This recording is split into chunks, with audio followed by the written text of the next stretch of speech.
Assalamualaikum warahmatullahi wabarakatuh. Salam sejahtera bagi kita semua. Om Swastiastu, Namo Buddhaya, salam kebajikan. Semoga kita dalam keadilan sehat dan bahagia selalu. Perkenalkan, nama saya Pareski Apriliawan. Sekarang kuliah di Universitas Surbuka dengan program studi Administrasi Negara. Di sini saya ingin menyampaikan tentang perkembangan Pancasila dalam konteks sejarah dari masa ke masa meliputi awal kemerdekaan Republik Indonesia Serikat, demokrasi terpimpin Orde Baru dan reformasi. Sejarah Indonesia penuh dengan perjuangan mempertahankan kemerdekaan Indonesia. Sebagai generasi muda, kita perlu tahu bagaimana Pancasila lahir dan apa makna Pancasila bagi kita sekarang. Sebelum saya menjelaskan peristiwa penting pada masa Orde Baru tahun 1966 sampai dengan 1998, Pancasila tidak hadir begitu saja, melainkan melalui perjalanan sejarah yang penting. Sejak sidang BPUPK Piagam Jakarta hingga pengesahan dalam Undang-Undang Dasar 1945.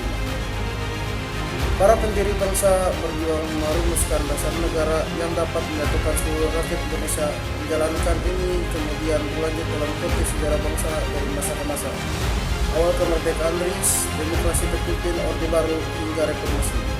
Sebagai generasi muda, penting bagi kita untuk tidak hanya memahami peristiwa itu, tetapi juga merefleksikan pelajaran yang dapat diambil untuk menghadapi tantangan zaman sekarang. Salah satu peristiwa penting dalam perkembangan Pancasila adalah pada masa Orde Baru di bawah kepemimpinan Bapak Presiden Soeharto. Setelah peristiwa G30 SPKI tahun 1965, bangsa Indonesia menghadapi kekacauan politik dan krisis kepercayaan terhadap ideologi negara. Pemerintah Orde Baru kemudian berupaya mengembalikan Pancasila sebagai dasar negara dan pedoman kehidupan bangsa. Pada masa ini, Pancasila dijadikan sebagai satu-satunya asas dalam kehidupan bangsa dan bernegara, serta diperkenalkan pedoman penghayatan dan pengamalan Pancasila. Untuk menanamkan nilai-nilai Pancasila kepada masyarakat melalui pendidikan dan pelatihan, namun dalam pelaksananya, pemerintah Orde Baru sering menyalahgunakan makna Pancasila sebagai alat politik untuk mempertahankan kekuasaan. Meskipun demikian, ini juga dikenal dengan stabilitas politik dan pembangunan ekonomi yang cukup pesat, yang menunjukkan adanya semangat untuk mengamalkan nilai-nilai Pancasila, terutama dalam upaya mewujudkan kesejahteraan rakyat. Dari peristiwa masa Orde Baru ini tercermin beberapa nilai penting dari Pancasila, itu antara lain sila ketiga, persatuan Indonesia. Pemerintah berusaha menjaga stabilitas nasional dan kesatuan bangsa pada peristiwa G30 SPKI agar Indonesia tidak pecah. Sila keempat, kerakyatan yang dipimpin oleh hikmat kebijaksanaan dalam permusyawaratan perwakilan. Secara formal, sistem pemerintahan dijalankan dengan prinsip perwakilan rakyat meski praktiknya belum sepenuhnya demokratis.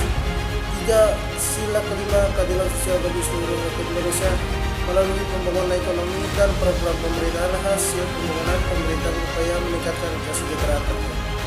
Nilai-nilai tersebut menunjukkan bahwa semangat Pancasila tetap dijadikan landasan utama dalam penyelenggaraan pemerintahan, walaupun implementasi belum sepenuhnya sesuai dengan makna yang hakiki.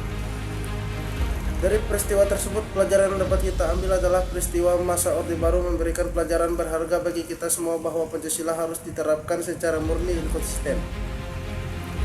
Bukan sekadar sebagai simbol politik, Pancasila mengajarkan keseimbangan antara stabilitas dan kebebasan, antara pembangunan ekonomi dan keadilan sosial. Saya belajar bahwa ketika nilai-nilai Pancasila hanya digunakan sebagai alat kekuasaan, maka rakyat akan kehilangan kepercayaan dan muncul ketidakadilan.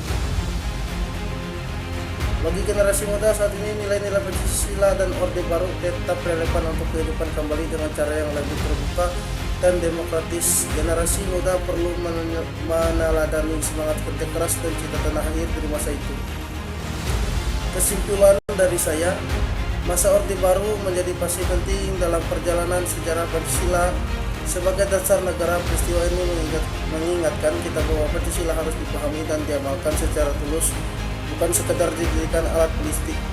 Nilai-nilai Pancasila tetap menjadi pedoman bagi generasi muda untuk membangun bangsa yang adil, bersatu dan berdaulat di masa yang akan datang.